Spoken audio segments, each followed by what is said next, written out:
Right now at 5, authorities say a man and woman fled a gas station in Jasper, Missouri after assaulting a police officer. And we've got a cool start to our Wednesday morning, but much milder than where we have been the last few days. We're going to take a look at that forecast, get you out the door coming up. Plus, some Thayer, Kansas residents worry a delay in the completion of road work could lead to their town down a road. The 4 states' most watched news starts now. Good morning, 4 states, and welcome to the KOAM Morning News. The time now is 5 a.m. I'm Caitlin O'Shaughnessy. I'm Chris Warner. So a couple of things we want to mention to folks. One, we are waiting for a possible CBS News special report from Israel this morning. So we don't know exactly when that may be. Biden just got over there. I heard he just landed. So we are anticipating that this morning. So if that comes up, we'll obviously cut away to that. Number 2, we want to sincerely thank the leadership here at KOAM TV because they have invested. I told them we need to get our little live pack and so we can go in there. They invested in a new, almost like a mini convenience store in our break room. And we practically didn't have a morning show this morning because all of us were in there.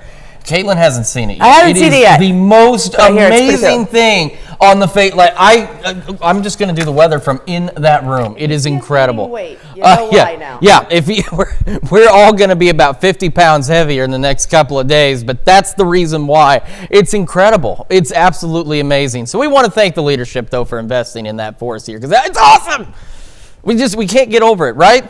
Yeah, no, they're right. They're sitting back there. They're already eating everything they can out of this thing. All right, let's talk about the weather before we have a CBS News special report. We've got clear skies, MoDOT camera, 20th and Range Line in Joplin. Quick look outside, again, clear, 55 Joplin, 51 in Pittsburgh. Kids getting on the bus this morning, partly cloudy, a bit breezy, gusts to 20, upper 40s. And then we could see a few isolated showers by this afternoon. Not everybody will get rain, but some of us will. And those winds will start gusting out of the south, upwards of 35 miles an hour as we go in the low 70s. So the winds will start picking up after about 8 o'clock this morning. And again, they'll be gusting out of the south about at 35 miles an hour. So if you're traveling any east-west highways, you need to be aware of that this morning and through today. Temperatures warming up nicely, though. We go into the low 60s by late morning. A quick look down the road. This is what we're talking about.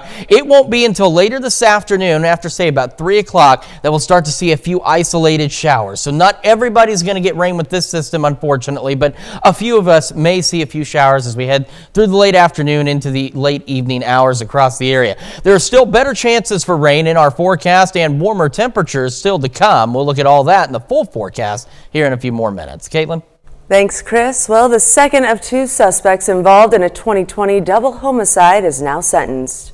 In June of 2020, authorities found the bodies of Blaze Swank and Kylan Shook in a rural area north of Columbus, Kansas. In the days following, law enforcement arrested Mark Hopkins II and 32-year-old Kimberly Blizzard for the murders. In December of 2021, a judge sentenced Hopkins to life without the possibility of parole for 50 years. Blizzard pled guilty to 2 counts of second-degree intentional murder.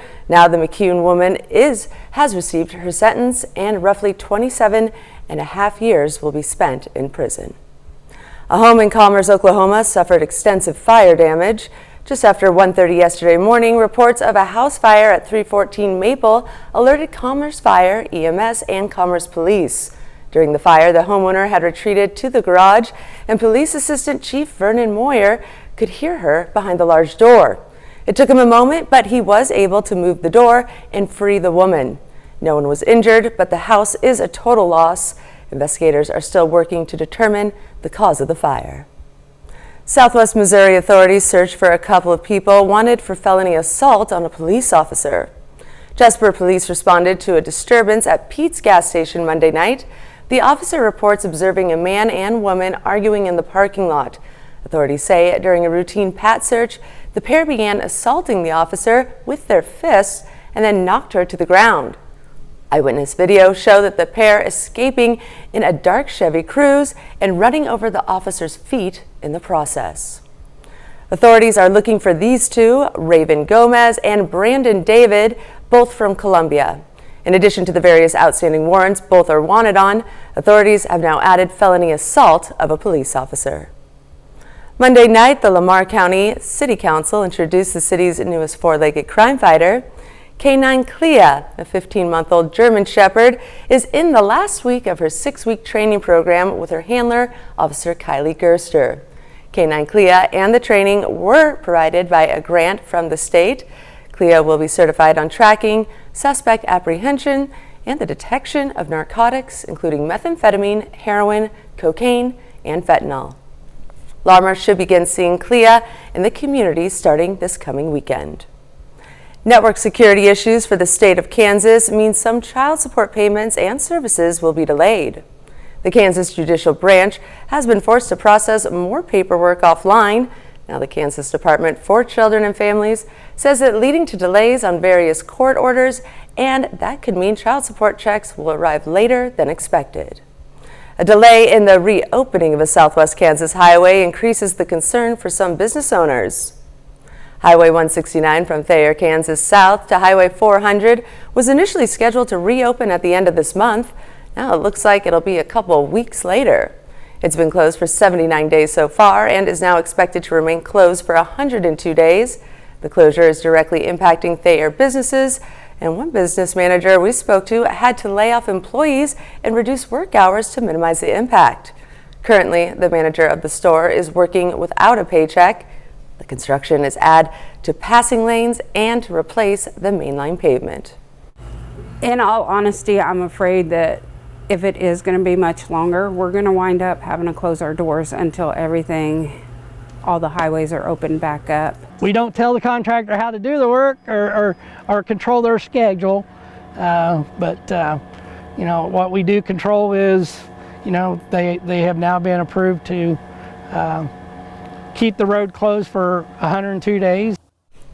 KDOT says the contractors will receive an additional $6,000 bonus incentive per day for every day they have the road open before the 102-day mark.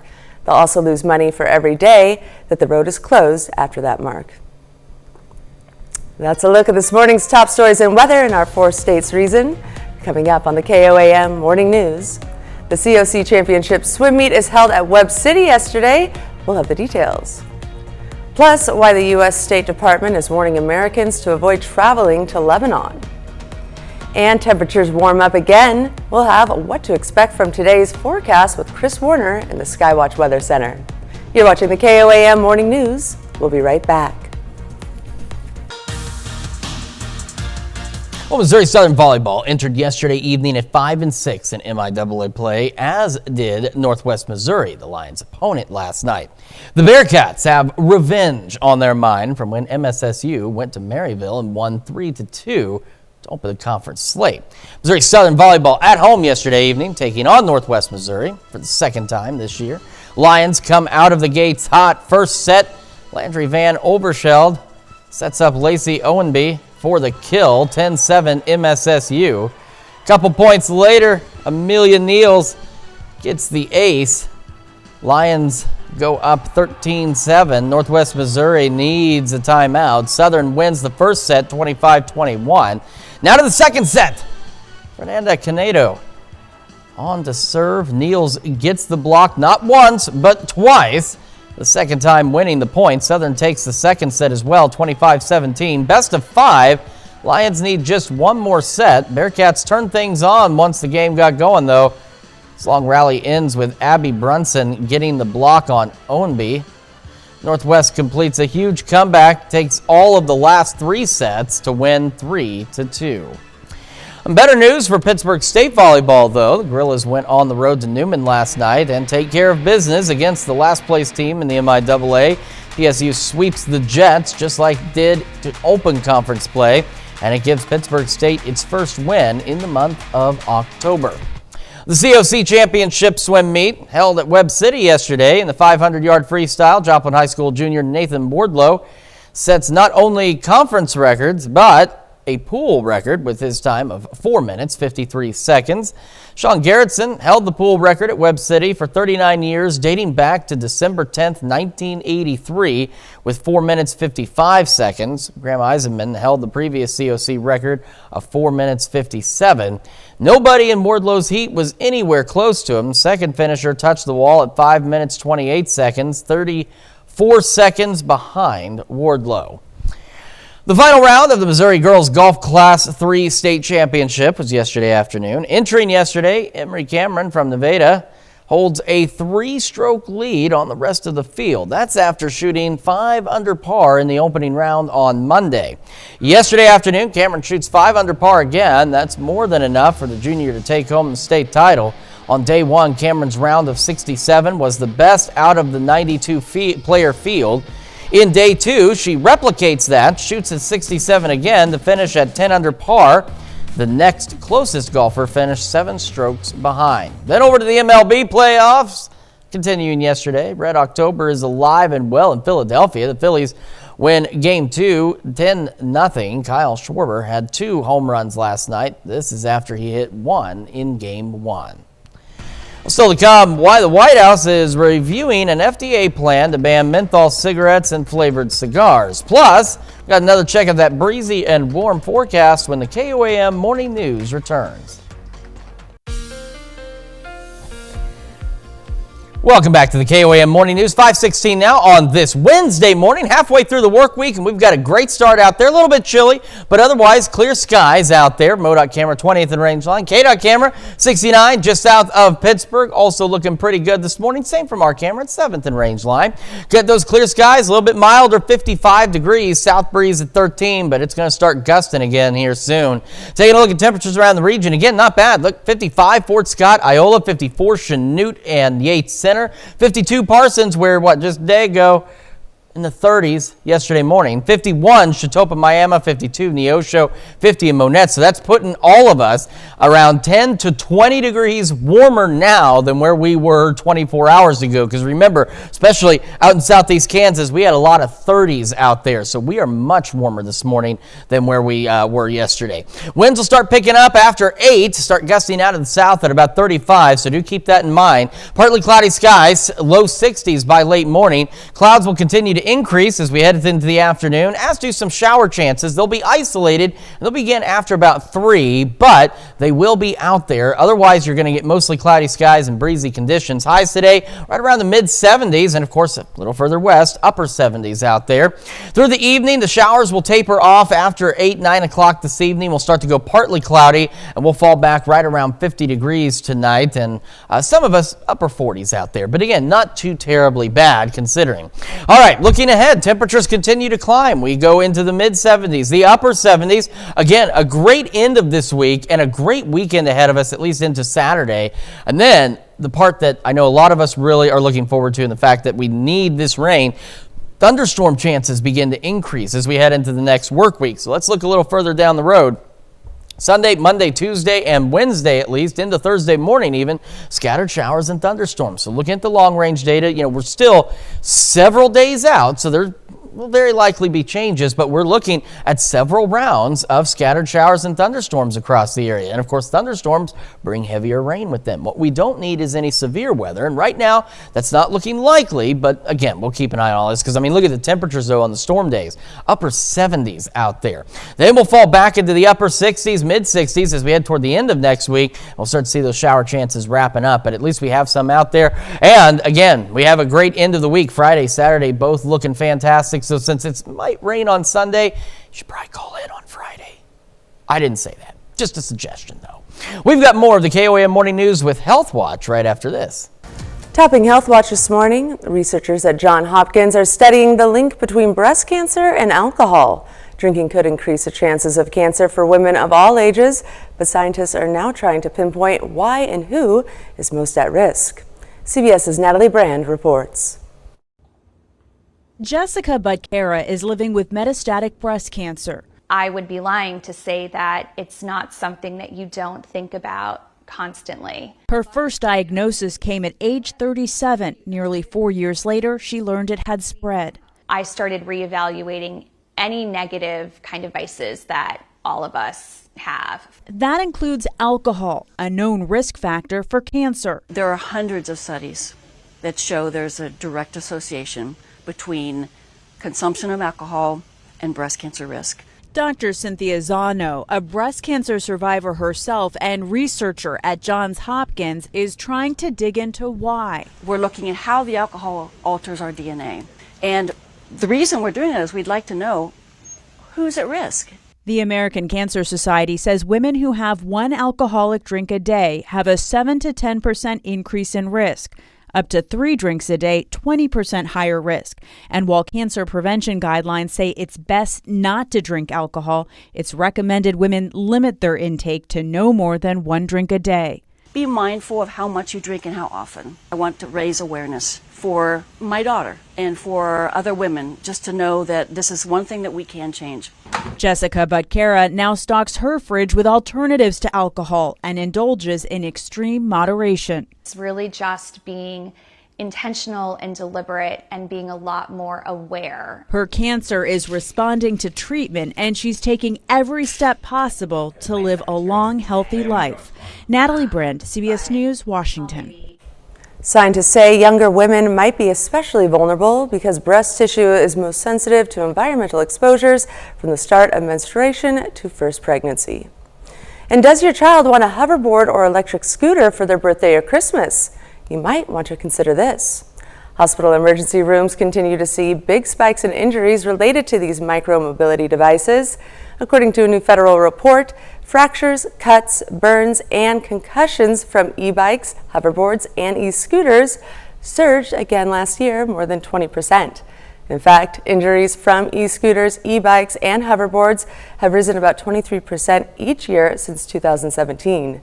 And more than a third of the injuries during the 6-year period involved kids 14 years and younger.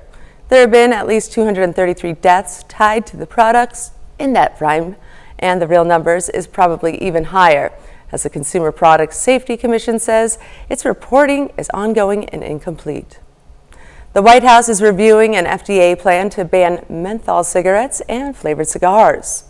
Approval for the Office of Management and Budget is the last step before finalization, although exactly when that could happen isn't known. Scientists say menthol makes smoking more addictive and appealing to young people. In fact, the CDC reports more than half of kids who smoke use menthol products. The American Lung Association is hailing the FDA's proposed ban. Experts predict that the tobacco industry will fight it in court if it gets final approval. One study suggests a U.S. menthol ban could save more than 500,000 lives in 40 years. And more than 64,000 Americans will be diagnosed with pancreatic cancer this year, according to estimates from the American Cancer Society. And many times the disease isn't even diagnosed until it's too late. But researchers are looking into how artificial intelligence could help with early detection. Mandy Gaither has a look at the research and the hope that it's bringing to the future. It's expected to become the second leading cause of cancer death in the U.S. by 2030, and many times pancreatic cancer is a silent killer. Patients typically present at a stage where the cancer has really won the battle, so to speak. Dr. Ajit Goenka with Mayo Clinic says nearly 70% of patients with pancreatic cancer face death within the first year of diagnosis. That's why early detection is critical. But he says many times small pancreatic cancers aren't detected on CT scans until it's advanced to an incurable stage. That effectively makes imaging as the final frontier in our quest for early cancer detection. Goenka and other researchers used imaging data sets from past CT scans of those diagnosed with pancreatic cancer to create an artificial intelligence model that they hope will help aid in early detection of small tumors that are currently difficult to detect. We are very happy with what we have achieved so far, but we are also mindful of the fact that we still have a lot of work remaining to be done. The models are being tested, and Goenka says eventually they'd like to get to a point where they can present their technology for review by the FDA. We are prepared to fight a long battle to be able to overcome early detection of pancreas cancer. For Health Minute, I'm Mandy Gaither. While the researchers are focused on early detection of pancreatic cancer, they also have a goal to improve outcomes for other diseases like diabetes with this AI model as well. And that's a look at some of today's top health stories. You're watching the KOAM Morning News. Yeah, we've got ourselves a warmer start to the tune of 10 to 20 degrees warmer than where we were yesterday. We'll have another look at your forecast when the KOAM Morning News returns. Right now at 5:30, Freeman employees got a tour of Freeman West's inpatient pharmacy department in honor of National Pharmacy Week. And we've got a much milder start across the area. Clear skies as well. Warmer temperatures still building in, and maybe a stray shower or two. Look at that forecast. Get you out the door coming up.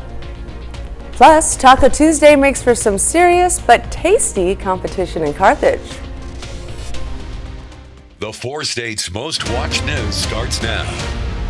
Good morning, 4 states, and welcome to the KOAM Morning News. The time now is 5:30 a.m. I'm Caitlin O'Shaughnessy. I'm Chris Warner. So again, just a quick reminder for our viewers, if you're just joining us, we are waiting for a possible CBS News special report.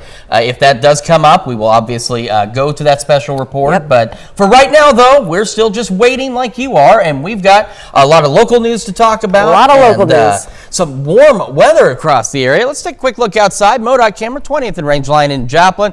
We got clear skies, and our temperatures are considerably warmer out there, to the tune of about 10 to 20 degrees warmer across the area, sitting at 55 in Joplin. Bear in mind, yesterday at this time, we were about 40 degrees. Pittsburgh was in the upper 30s to right around 40, now at 51 this morning. So again, a much warmer start. Now, kids getting on the bus, it's also going to be windier. This morning, breeze kicking up out of the south, gusting to about 20, and we're looking at upper 40s by 7 a.m. Then we head into the afternoon, again, a much warmer day, low to mid 70s. Then we start to see a chance for a few isolated showers. Now, not everybody will see rain, but some of us will see rain. We all will see these winds gusting out of the south up to 35 miles an hour by this afternoon. So if you're on any east-west highways in a high-profile vehicle, keep that in mind out there.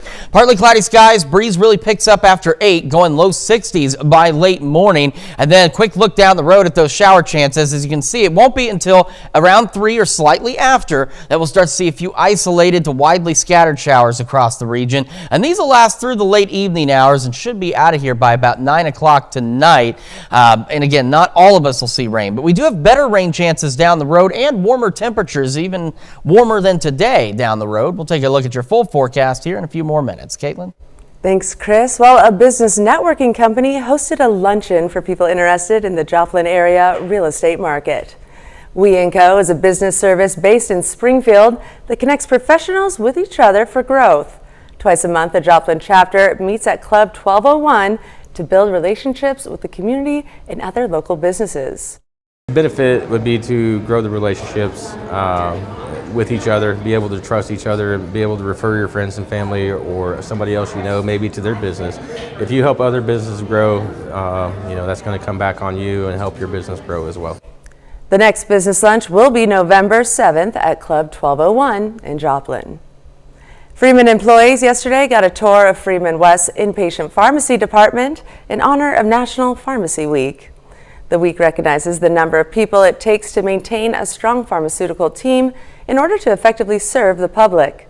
The tour showed how all the sterile compounds and doses are prepared. Even surprised, some of the employees were surprised. Being in the inpatient pharmacy, most employees don't get a chance to even see the inside of the department and see the operations and see where we prepare the sterile compounds for the patients and prepare the doses. So it was just a fun opportunity to be able to afford that tour for them and let them come see it if they wanted to. The Freeman inpatient pharmacy team in Joplin consists of nearly 90 employees, including 28 pharmacists. One area school district received a donation from Simmons Foods to help support food pantries. Simmons Foods today donated $10,000 to McDonald County Schools. The contribution will go to buy essential food supplies for food pantries in schools throughout the district, ensuring that students have access to nutritious meals. For Simmons, it was an opportunity to give back to the community. We have roughly 1,300 team members at our complex, and we have a good portion of those team members that they work there, but they also live in the community as well. Their kids go to school in this community, and it's very important for us to support the community and support the next future generation that's going through these schools. Simmons Foods is also donating 1,700 pounds of chicken to the local food bank. And a new tribute to Missouri artist Thomas Hart Benton made its way to downtown Neosho yesterday. A Social History of Thomas Hart Benton is a mural by Jared Ean Jennings and was installed on the north side of Neosho City Hall. The mural serves as an example of Benton's enduring style and impact on the art world, especially in the 4 states. Stylistically, Benton has a very distinct style. So it's a replication of his style, and his subject matter, his themes, the way he conducted his work. More information and audio description will be coming soon to help guide viewers through the work and give insight into its meaning. Yesterday was Taco Tuesday, so folks in Carthage squared off to see who makes the best one. It's part of the Maple Leaf Festival. 7 local restaurants cooked up their best versions for their public to try and decide who was top dog. All of the money raised from the competition went to the Carthage R9 Scholarship Foundation. This is big. This is big. We have a beautiful community, and we just had our Hispanic Heritage Month celebration, and we had an awesome, attendance. And based on that, we saw the potential, and this is how Taco Tuesday was born for Maple Leaf. The Maple Leaf Festival continues through Saturday with a parade and carnival, among other activities. Northeastern Oklahoma A&M College will make an award-winning illusionist appear right before your eyes. The college is bringing Josh Farley to the historic Coleman Theater in Miami, Oklahoma. Featured on the prime CW television show Penn and Teller, Fool Us, Farley is a nationally recognized magician and guest headliner for Masters of Illusion Live at Harrah's Casino and Resort. Farley say expect a great time and some audience participation. There's audience participation throughout the show. There's only a handful of effects where there aren't audience members that will be able to help out. The show will kick off at the Coleman Theater today at 7. And that's a look at our top news stories coming up this half hour on the KOAM Morning News. Why Ukraine's president says they've got a significant boost to their military efforts. Plus, hundreds of people in Jordan took to the streets to protest against a deadly blast at the Gaza hospital. You're watching the KOAM Morning News. We'll be right back. Topping World Watch, it's been over a year and a half since Russia invaded Ukraine. Now Ukraine's president says they've got a significant boost to their military efforts. Bill Milligan has the latest. For the first time in its war with Russia, Ukraine is deploying U.S.-supplied long-range missiles. Ukrainian President Volodymyr Zelensky confirmed the use of the additional weaponry, long sought by Kyiv, in his nightly address Tuesday evening, saying they were used on the battlefield against Russia and, quote, executed very accurately.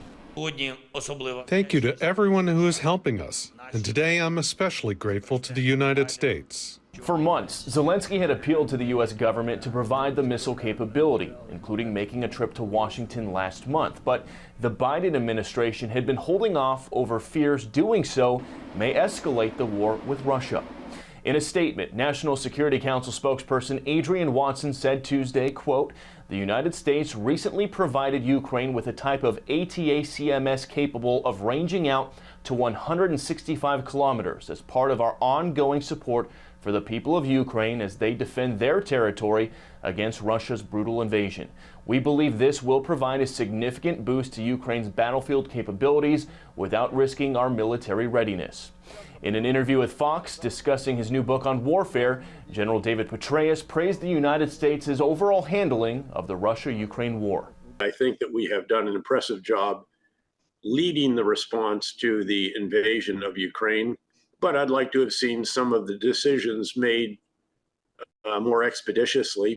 And these missiles are largely seen as an extra advantage for Ukraine, including the ability to strike Russian targets further away while keeping Ukrainian forces safely out of range. Bill Milligan, Fox News. And the U.S. State Department is warning Americans to avoid traveling to Lebanon amid the Israel-Hamas war. The travel advisory level for Lebanon was raised to level 4, do not travel, on Tuesday due to an unpredictable security situation. Family members of U.S. government personnel and some non-emergency personnel will be allowed to voluntarily depart the country. The advisory warned that U.S. citizens who do choose to travel to Lebanon should know that the U.S. Embassy may not be able to assist them. And hundreds of people in Jordan took to the streets on Tuesday to protest a deadly blast at a Gaza hospital. Palestinian militant group Hamas says that the blast at the hospital was a result of an Israeli airstrike, while Israel's military says a failed rocket launch by Palestinian militants caused the blast. Hundreds of people who were seeking treatment and shelter at the hospital were killed. Meanwhile, in Jordan, protesters are seen burning an Israeli flag outside the Israeli embassy. Jordan police used tear gas to try to break up the crowds. President Biden had plans to visit Jordan on today, but that had to stop since it's been called off. The humanitarian crisis is getting dire as Palestinians struggle to survive amid a war zone. The United Nations World Food Program has sent emergency food and other necessities to the Egyptian city of El Ashrad near the Gaza border. But they have no access to deliver the aid. Now they're calling for a safe passage into Gaza to deliver the desperately needed supplies. The International Committee of the Red Cross described the situation in Gaza as abhorrent as residents scramble for basic necessities and hospitals face a shortage of medical supplies. And more flights from Israel arrived at Newark Liberty International Airport Tuesday. Jim Murdoch spoke to those arriving home about what they saw and did as war broke out in the region. We heard many sirens, but there were many air raid sirens going off. We had to run into our kids' safe room. Irving and Roberta Strockler were visiting family when war broke out. And as we were swinging our kids on the swings, the air raid siren rang, and we ran back as quick as we can. The kids luckily ran faster than we did, but I had a baby in a baby carriage, and we got into the safe room and we felt safe. Israeli Army veteran Eliezer Gross volunteered to help identify the dead and visited his old post. But just talking about what he witnessed brought him to tears. But I felt I had to do something. I drove there.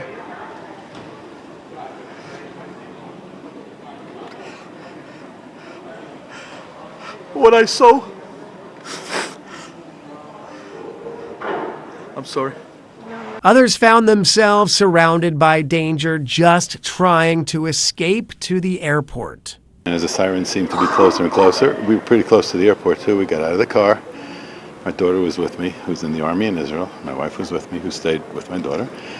Jumped on the side of the road, got a little muddied, watched Iron Dome do its thing over multiple missiles.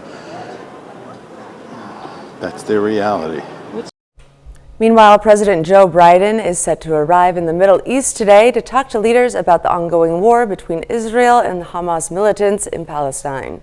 That's a look at some of your biggest headlines from around the world. We'll be right back. Welcome back to the KOAM Morning News. 5:46 now on this Wednesday morning. We are halfway through the work week, and we've had a pretty decent one so far, and we're looking pretty good outside as well. MoDOT camera, 20th and range line, clear skies, and if we look at the traffic poll, it's not moving too much just yet, but those winds are going to start to pick up today. KDOT camera, 69 East 520th Avenue south of Pittsburgh, also showing us a pretty good start to the day out there, and same from our camera at 7th and range line in Joplin. Clear skies, much warmer, 55 in Joplin, south breeze at 13. But again, that wind's going to really start to pick up here in the next couple of hours as we go through the morning. Temperatures around the region much better than where we were yesterday. Bear in mind, this time yesterday, places like Parsons, Chanute, Iola, right around freezing. Now we're at 54, Iola, Chanute, Yates Center, 52 Parsons, 51 Pittsburgh, Chetopa, 53 Miami, 52 Neosho, 54 in Carthage, and 53 in Lamar. So that puts all of us anywhere from 10 to 20, now Iola 21 degrees warmer now than we were 24 hours ago. So talk about a big change across the area. We're going to go partly cloudy through the morning, and after about 8, those gusty south winds expected to really pick up. And we're talking out of the south about 35 miles an hour. So if you're traveling on any east-west roadways, especially in a high-profile vehicle, you're going to want to be aware of that because these winds are going to be really howling here in the next couple hours. We're going to go low 60s by late morning, and heading into the afternoon, we are looking at highs right around low to mid 70s, breezy, increasing clouds, and then some of us have that possibility of a stray shower or two between 3 and 9 this afternoon into the evening. And of course, if you're along and west of the US 75 corridor, you know to add about 5 degrees to your temperature. So we're talking roughly upper 70s out to the west.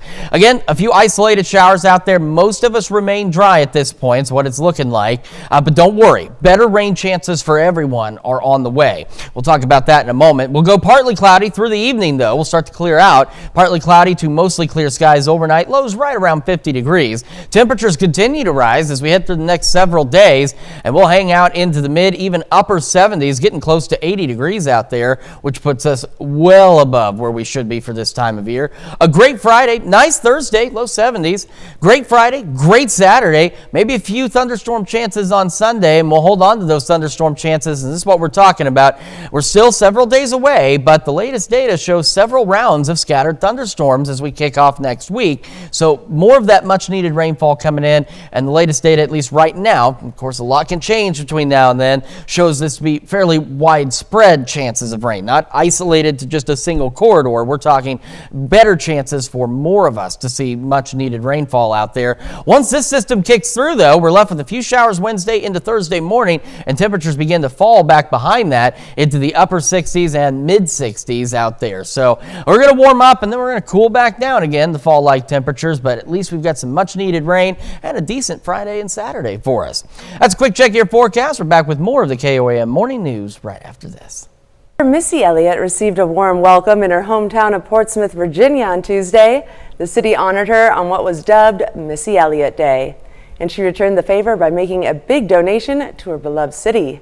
Erica Craven has the details. This Missy Elliott Day, the artist remembers her roots. P-Town is always with me no matter where I go. And she's giving back. I feel like, as artists, we celebrated a lot, so instead of it being about me, I wanted it to be about the people here in my hometown. The rapper announced she's donating $50,000 to Portsmouth Redevelopment Housing Authority. The money to help families who meet certain criteria pay rent. This will allow them to remain in their homes. This will allow them to start fresh with a clean slate. Threat of eviction, Portsmouth Mayor Shannon Glover says, is real to too many people. And there were times in our lives that eviction could have been looming. That's why he says the donation will make a difference for the city's residents. It's a big deal. It's huge. It keeps families together, and it gives people, once again, hope. Missy Elliott says she understands the importance of that hope. And especially for me who've been in a situation like that with my mother's single mother, that's what made it important, because I feel like I can relate to being in a place where you just don't know where you're going next. And so, this organization made the most sense to me. The artist and her mother always glad to give back. The people are very caring here in Portsmouth. They are really good people. And so we feel like that we got a little, when we left and my daughter goes to different places all over the world, she grabbed all of the DNA from beautiful people here. And we won't forget it. This is not the first time Missy Elliott has received a special honor. Last October, Virginia Governor Glenn Youngkin recognized the first Missy Elliott Day in the Commonwealth. Portsmouth held a renaming ceremony and parade to change one of its streets to Missy Elliott Boulevard and gave her the key to the city. We'll be right back with more news after this. According to Google, the most popular Halloween costume this year is Barbie. The dolls come in all sorts of outfits, so a variety of costumes are available. Princess is the number 2 pick based on what Google calls its Fright Fest. Spider-Man takes third. Other popular outfits include a witch, cowboy, or ninja. And in a cross-holiday quirk, the 10th most popular costume is Bunny. Researchers have found a rare mineral compound in Leonardo da Vinci's Mona Lisa. A team of scientists in France and Britain detected the compound using X-ray diffraction and infrared spectroscopy. The compound, known as plumicrate, has found in the base layer of the paint, according to a new study. It's an innovative way to help paint dry faster, but hasn't been known to have been used until 2 centuries later. That could be another example of the genius of Leonardo da Vinci. The study was recently published in the Journal of the American Chemical Society. This is the first time researchers have found that particular compound in works from the Italian Renaissance. And get your frosting fix. Today is National Chocolate Cupcake Day. Fun fact, the cupcake was originally known as the 1, 2, 3, 4 cake as a simple way to remember the basic recipe. 1 cup of butter, 2 cups of sugar, 3 cups of flour, and 4 eggs. In the 19th century, most cupcakes were either vanilla or chocolate. The small cakes have since evolved, and you can get just about any flavor of cupcake now. We're celebrating chocolate on Tuesday, but you can switch to vanilla on November 10th for National Vanilla Cupcake Day. and other flavors on December 15th for National Cupcake Day. But for today, you celebrate by posting pictures to social media using the hashtag Chocolate Cupcake Day.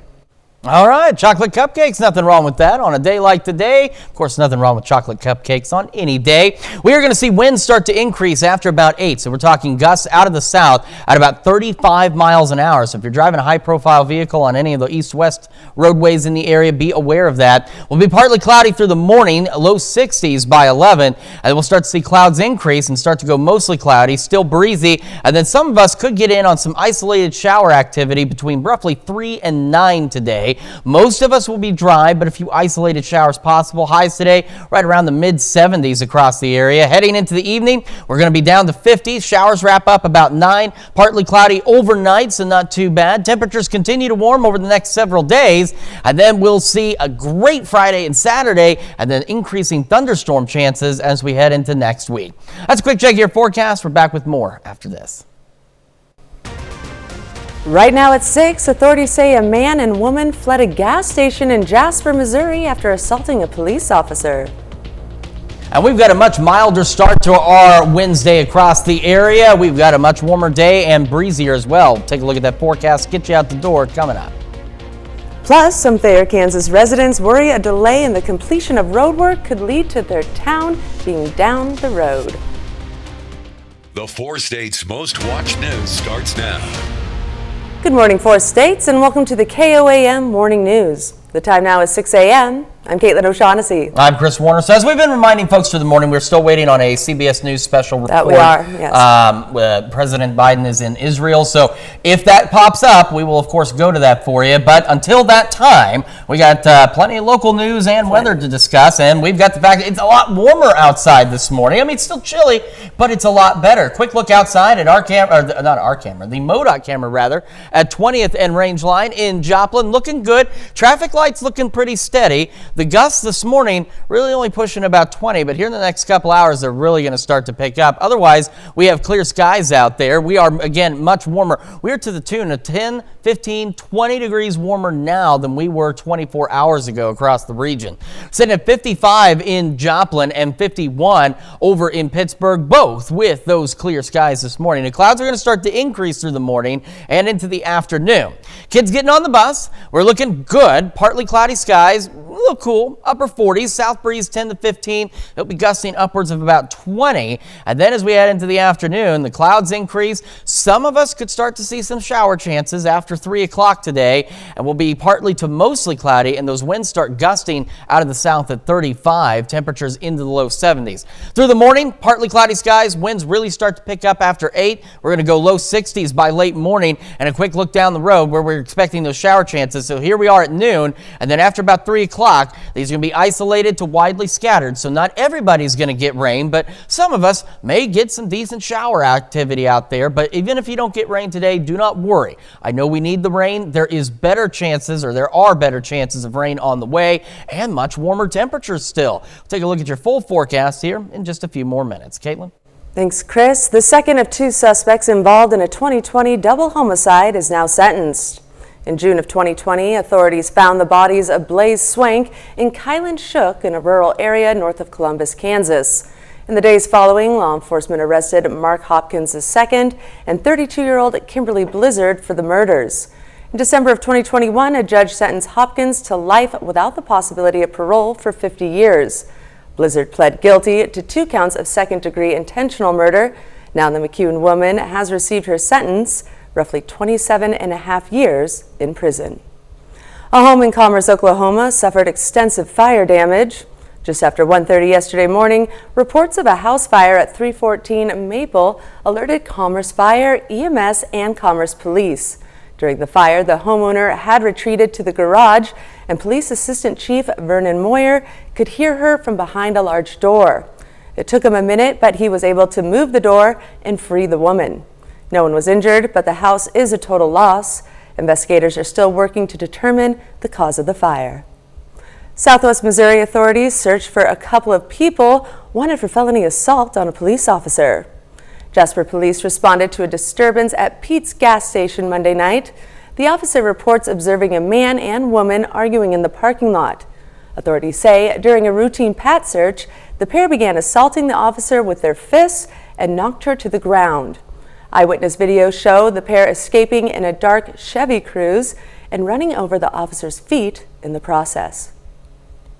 Authorities are looking for these two, Raven Gomez and Brandon David, both from Colombia. In addition to the various outstanding warrants both are wanted on, authorities have now added felony assault of a police officer.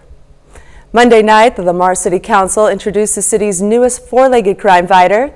K9 Clea, a 15-month-old German Shepherd, is the last week of her 6-week training program with her handler, Officer Kylie Gerster. K9 Clea and the training were provided by a grant from the state. Clea will be certified on tracking, suspect apprehension, and the detention of narcotics, including methamphetamine, heroin, cocaine, and fentanyl. Lamar should begin seeing Clea in the community starting this coming weekend. Network security issues for the state of Kansas mean some child support payments may be delayed. The Kansas Judicial Branch has been forced to process more paper offline. Now the Kansas Department for Children and Families says that's leading to delays on various court orders, and that could mean child support checks will arrive later than expected. And a delay in the reopening of a Southwest Kansas highway increases the concern for some business owners. Highway 169 from Thayer, Kansas, south to Highway 400 was initially scheduled to reopen at the end of this month. Now it looks like it'll be a couple of weeks later. It's been closed for 79 days so far. It is now expected to remain closed for 102 days. The closure is directly impacting Thayer businesses. One business manager we spoke to had to lay off employees and reduce work hours to minimize the impact. Currently, the manager of the store is working without a paycheck. The construction is to add passing lanes and replace the mainline pavement. In all honesty, I'm afraid that if it is going to be much longer, we're going to wind up having to close our doors until all the highways are opened back up. We don't tell the contractor how to do the work or control their schedule, but you know, what we do control is, you know, they have now been approved to keep the road closed for 102 days. KDOT says the contractors will receive an additional $6,000 bonus incentive per day for every day that they have the road open before the 102-day mark. They'll also lose money for every day the road is closed after that mark. And the Arkansas Attorney General's office has been working to bring the state's human trafficking issue to the forefront. State leaders are raising awareness about the problem with a 2-day summit, which wrapped up yesterday. Brooke Buckner has more. It's a problem everywhere in Arkansas, not just in the bigger cities, not just on the coast. And it's something Attorney General Tim Griffin doesn't want people to overlook. If you see something, say something, but you gotta know what you're looking for. Nearly 1,500 people are attending the inaugural Human Trafficking Summit at the State House Convention Center, and Griffin hopes they walk away with new knowledge and perspective. We've got a lot of law enforcement here. We've got a lot of people who help victims of human trafficking, but we also have a lot of Arkansans who aren't professionally involved in combating it, but want to know more and want to be able to recognize the sort of activities that could mean human trafficking is going on. Governor Sarah Sanders says big changes are underway to better tackle the problem. Some include a list of recommendations from a working group specifically focused on human trafficking. Those include setting up a state police hub to combat human trafficking through centralized reporting and clearly defined protocols, and a screening tool for private citizens and public officials to use to evaluate possible victims. The Arkansas Department of Public Safety and Department of Human Services also recently received a $1.5 million grant to support those changes and establish the Arkansas Human Trafficking Council. Griffin is also launching a statewide tactical operations partnership with a group of representatives of federal law enforcement and state police. This is going to be a very tight group that will meet frequently to share information, to make sure we are collaborating and cooperating to find the criminals that are engaged in human trafficking. The latest data from the National Human Trafficking Hotline identified 74 human trafficking cases in Arkansas in 2021. That's a look at this morning's top stories and weather in our first 7 minutes. Coming up on the KOAM Morning News. An email claims a prison official warned that convicted murderer Daniela Cavalcante was planning the escape for months. Plus, why a Washington, D.C. judge sentenced a former Republican candidate for governor of Michigan to 60 days in jail.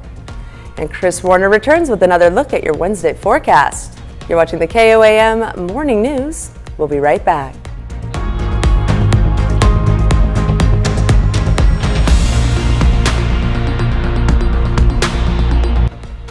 Topping Nation Watch this morning, investigators removed 189 sets of human remains they say were improperly stored at a Colorado funeral home. The Return to Nature Funeral Home in the Colorado Springs area offers green burials without embalming fluid in a blotter-gradable casket or no casket. The sheriff's office got a search warrant after a report of an odor. The sheriff said they discovered a horrific and hazardous scene. The coroner's office is working to identify the bodies and notify families, which could take several months. The FBI is assisting in the investigation and says it's not clear if a crime has been committed.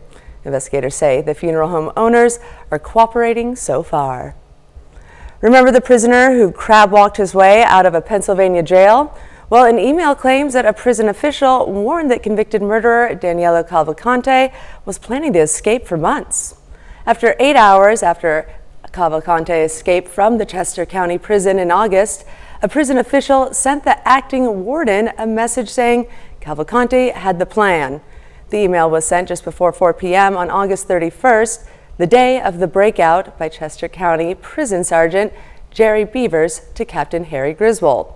In the email obtained by CNN, Beavers said, quote, "I am just sending this because I don't want this to come back on us." The note was then forwarded to the acting prison warden. In a statement given to CNN, a spokesperson for the Chester County Commissioners said that the email was to ensure that the acting warden had the information. A Washington, D.C. judge sentenced a former Republican candidate for governor of Michigan to 60 days in jail. It was that campaign that helped get Ryan Kelly such a harsh sentence.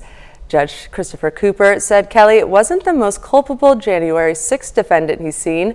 Prosecutors say he never entered the Capitol and instead encouraged people outside the building. But Cooper told Kelly that he didn't seem truly remorseful.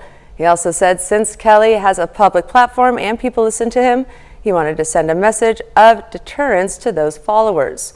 The judge further reprimanded this 42-year-old man for using his platform to falsely claim January 6 was an FBI setup.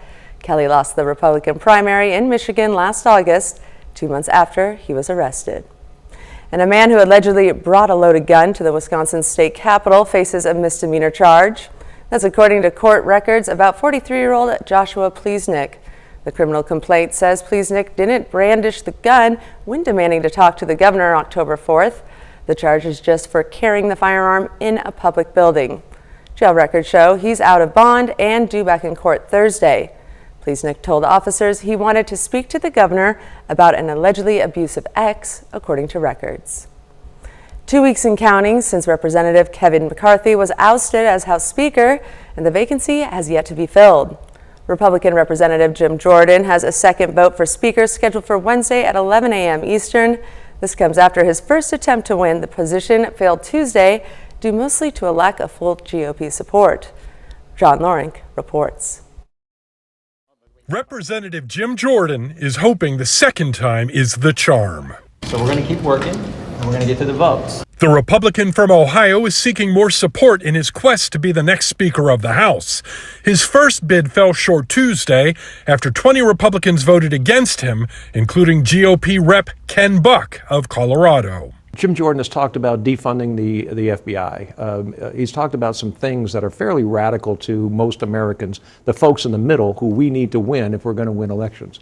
Republican Representative Kevin McCarthy was voted out as House Speaker earlier this month, and until a successor is named, the chamber is basically in limbo, unable to consider legislation, including government funding. And the threat of another potential government shutdown is only a month away. The idea that the Republicans kind of hit rock bottom and are nominating Jim Jordan for Speaker, I mean, Jesus Christ, Halloween's coming early. Jordan can only afford to lose 4 Republican votes if all Democrats are present. And House Minority Leader Hakeem Jeffries says his caucus is in talks to reopen the House with, quote, traditional Republicans. There are a whole host of other Republicans who are respected on our side of the aisle. Jim Jordan is not one of them. I'm John Lawrence reporting. Minority Leader Jeffries says that he is also open to giving interim House Speaker Patrick McHenry, a Republican from North Carolina, more power. However, a Republican source close to McHenry tells CNN McHenry isn't interested in that possible offer, saying he wants a permanent GOP speaker. That's a look at some of today's top national stories. Now here's Chris with a look at your forecast. Yeah, we are considerably warmer this morning than where we were yesterday. Remember, in southeast Kansas, Parsons, Iola, for example, temperatures near freezing, and we are now upwards of 20 degrees warmer across the area than where we were yesterday, with temperatures in the 50s. We've got warmer weather on the way, breezy conditions today, and shower chances out there. We'll take a look at all that in your full forecast here in just a few more minutes. Martin Scorsese's latest film is a historical drama looking at a dark period in American history. Rick Damigella reports. Whose land is this? My land. Martin Scorsese brings Robert De Niro and Leonardo DiCaprio together in Killers of the Flower Moon, based on a true story. They outsmarted everybody. They have the say. Who gets the oil? The film follows the murders of Osage tribe members in the 1920s, featuring the tribe's descendants prominently in the production. Without them, you couldn't make the picture. I mean, you know, they were not only behind the camera, but in front of the camera, in both cases, very often at the same time, back and forth. The Osage, their time is over. We got to take back control of our home. I was sent down from Washington, D.C. to see about these murders. The funny thing was that the families we're talking about in the movie, the people acting, the Osage acting in it, they're members of those families on both sides. We have so many deaths we've lost count. It's just bad luck. Seems more like an epidemic than bad luck to me. They had to relearn the whole Osage language, what they did in the film too. You know, they put it together, and now the younger people of the Osage are getting interested in their rituals, and so we think that somehow they're going back and finally reconstructing themselves, and maybe as an example for other indigenous groups too. Osage is dying by the enemy. Do not let them die alone. In Hollywood, I'm Rick Damigella. Well, I can't wait to see that one, and it's even more important because it happened right here in our backyard in 4 states. Stay tuned because we have more news coming up. And we are keeping an eye on some shower chances that could be building in later today, at least for some of us. Take another look at that forecast when the KOAM Morning News returns. Welcome back to the KOAM Morning News, 6:23 now on this Wednesday morning, almost 6:24. We have the possibility of some showers later today. We're going to have very gusty south winds. We're going to talk about that, and we're also going to talk about our warmer temperatures. But as we go after about 3 o'clock, some isolated to widely scattered showers will be possible, and these will be lingering through about 9 this evening before the last of it exits out. Now, most of us will stay dry. It'll just be cloudy and breezy. This is a very weak system, and you can see the boundary line right along I-44 by tomorrow morning. But again, most of us remain dry. These showers will be fairly isolated to widely scattered. But don't worry, I know we need rain, and we've got better rain chances down the road. Quick look outside. MoDOT camera 20th and range line. We're looking good so far. And same from the KDOT camera on 69 just south of Pittsburgh. And our camera 7th and range line looking great as well. Clear skies out there. 55. South breeze at 16 miles an hour. But again, that's going to start picking up here over the next couple hours or so.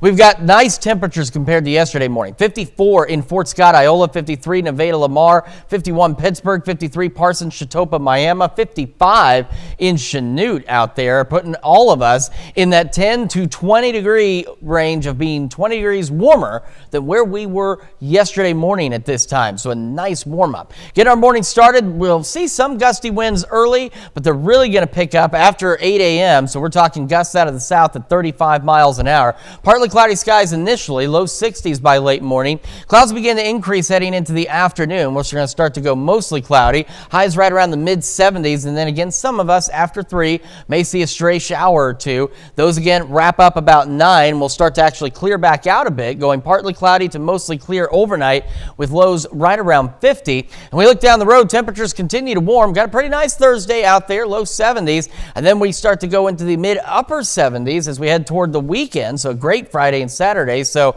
you should probably call in on Friday. I'm just saying. Outside of that, though, thunderstorm chances start to build in by Sunday, and we stay warm. Now, at this point, we're still several days out. There could be a lot of changes, but we're looking at least at slightly more widespread shower and thunderstorm chances as we head into next week, which is great news because we need more rain out there. We're also upper 70s. Then the system begins to exit out, leaves us with some showers, a little cooler on Wednesday, some morning showers Thursday, and temperatures falling back into the mid to upper 60s next week. So much needed rain out there next week and a great lead in to the weekend for this week. That's a quick check of your forecast. Now here's Caitlin with Health Watch. Thanks, Chris. Well, a helping hand from robots may lead to social loafing. That's when someone becomes accustomed to another's high performance, so they relax and let others do the work. Listen up to this one, Chris. Scientists in Berlin split participants into 2 groups to look for errors in a circuit board. Those who were told they had the help of robots that already inspected the board found fewer errors, while those who were told they were working on their own found more errors. And new research from Rutgers University shows adults with ADHD are 3 times more likely to develop dementia. The study followed 100,000 adults for nearly 2 decades, finding even when other risk factors are taken into account, adult ADHD is associated with significantly higher dementia risk. The findings suggest ADHD treatments may reduce that elevated risk. And it appears those who hit the snooze button, in fact, do not lose sleep. That's according to a new Swedish study that looked at adults who use intermittent alarms to get in a few more minutes of sleep in the morning. The data shows some participants who were able to snooze for 30 minutes or more had improved cognitive tests compared to those who woke up abruptly. But we should point out, while snoozing may have some benefits for the snoozer, it's likely an annoying habit for any non-snoozing partner. And that's a look at some of today's top health stories. We'll be right back. Right now at 6:30, Freeman employees got a tour of Freeman West's inpatient pharmacy department in honor of National Pharmacy Week. And we are warmer this morning. We will be warmer today, breezier, and maybe even an isolated shower or two. Take a look at that forecast, get you out the door coming up. Plus, Taco Tuesday makes for some serious but tasty competition in Carthage. The 4 states' most watched news starts now. Good morning, 4 states, and welcome to the KOAM Morning News. The time now is 6:30 a.m. I'm Caitlin O'Shaughnessy. I'm Chris Warner. So I know we've been telling you about it all morning. We're still awaiting a CBS News special report as President Biden is visiting Israel right now. So as soon as they come in with that, we of course will go to that. Yes. But right now, we're still continuing on as normal with some local news and weather to talk about. And we've got a lot of both of those things. First off, today, we are already 20 degrees warmer now than we were 24 hours ago in most locations. Take a look. MoDOT camera 20th and range line looking good. The traffic lights not bouncing around too much, but gusty winds are also going to start to build in here soon as well. We got the clear skies in Joplin 55, clear skies in Pittsburgh just a little cooler, back down to 51 this morning. And as the kids get on the bus, it's going to be a little chilly. Upper 40s out there with partly cloudy skies. South breeze 10 to 15. It'll be gusting upwards of 20, but it'll be after 8 this morning that those winds are going to really pick up out of the south, gusting upwards of 35. We're going to be partly to mostly cloudy by this afternoon, and after 3 or right around, we're going to start to see some isolated showers out there as we go low to mid 70s. So for today's showers, not everybody will see rain, unfortunately, but some of you may get a few showers out there. It's next week where we've got better chances of more widespread rain. We'll talk about that a little later. Through the morning, again, winds really start to pick up after 8, gusting out of the south. at 35. Temperatures low 60s by late morning, and as we head into the afternoon, we'll start to see a few more clouds out there. The wind's really starting to blow, and after right around 3, a few isolated to widely scattered showers will start building into the area. So again, not everybody will see rain, but some of us will see some light shower activity out there, and then this will exit the region after about 9 o'clock. Again, we have better storm chances in our future, as well as even warmer temperatures than what we're expecting today. We'll take a look at all that in your full forecast here in a few more minutes. Caitlin? Thanks, Chris. Well, a business networking company hosted a luncheon for people interested in the Joplin real estate market. We & Co is a business service based in Springfield that connects professionals with each other for growth. Twice a month, the Joplin chapter meets at Club 1201 to build relationships with the community and other local businesses. The benefit would be to grow the relationships with each other, be able to trust each other, be able to refer your friends and family or somebody else you know maybe to their business. If you help other businesses grow, that's going to come back on you and help your business grow as well. The next business lunch will be November 7th at Club 1201 in Joplin. Freeman employees yesterday got a tour of Freeman West's inpatient pharmacy department in honor of National Pharmacy Week. The week recognizes the number of people it takes to maintain a strong pharmaceutical team in order to effectively serve the public. The tour showed how all the sterile compounds and doses are prepared, and many employees were surprised. Being in the inpatient pharmacy, most employees don't get a chance to even see the inside of the department and see the operations and see where we prepare the sterile compounds for the patients and prepare the doses. So it was just a fun opportunity to be able to afford that tour for them and let them come see it if they wanted to. The Freeman Inpatient Pharmacy team in Joplin consists of nearly 90 employees, including 28 pharmacists. One area school district received a donation from Simmons Foods to support food pantries. Simmons Foods donated $10,000 to McDonald County Schools. They contribute with this to buy essential food supplies for food pantries in schools throughout the district, ensuring that students have access to nutritious meals. For Simmons, it was an opportunity to give back to the community. We have roughly 1,300 team members at our complex, and we have a good portion of those team members that they work there, but they also live in the community as well. Their kids go to school in this community, and it's very important for us to support the community and support the next future generation that's going through these schools. Simmons Foods is also donating 1,700 pounds of chicken to the local food bank. And a new tribute to Missouri artist Thomas Hart Benton made its way to downtown Neosho yesterday. A Social History of Thomas Hart Benton is a mural by Jared Eaton Jennings and was installed on the north side of Neosho City Hall. The mural serves as an example of Benton's enduring style and impact on the art world, especially in the 4 states. Stylistically, Benton has a very distinct style. So it's a replication of his style, and his subject matter, his themes, the way he conducted his work. More information and an audio description will be coming soon to help guide viewers through the work and give insight into its meaning. Yesterday was Taco Tuesday, so folks in Carthage squared off to see who makes the best one. It's part of the Maple Leaf Festival. 7 local restaurants cooked up their best versions for the public to try and decide who was top dog. All of the money raised from the competition went to the Carthage R9 Scholarship Foundation. This is big. We have a beautiful community, and we just had our Hispanic Heritage Month celebration, and we had an awesome, attendance. And based on that, we saw the potential, and this is how Taco Tuesday was born for Maple Leaf. The Maple Leaf Festival continues through Saturday with a parade and carnival, among other activities. Northeastern Oklahoma A&M College will make an award-winning illusionist appear right before your eyes. The college is bringing Josh Farley to the historic Coleman Theater in Miami, Oklahoma.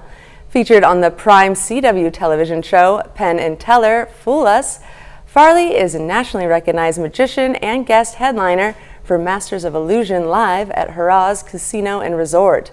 Farley say expect a great time and some audience participation. There's audience participation throughout the show. There's only a handful of effects where there aren't audience members that will be able to help out. The show will kick off at the Coleman Theater today at 7. And that's a look at our top news stories coming up this half hour on the KOAM Morning News. The IRS will test a free electronic tax filing software next year. We'll have the details. And we've got ourselves a milder day out there and breezy with some shower chances. We'll have another look at your forecast when the KOAM Morning News returns.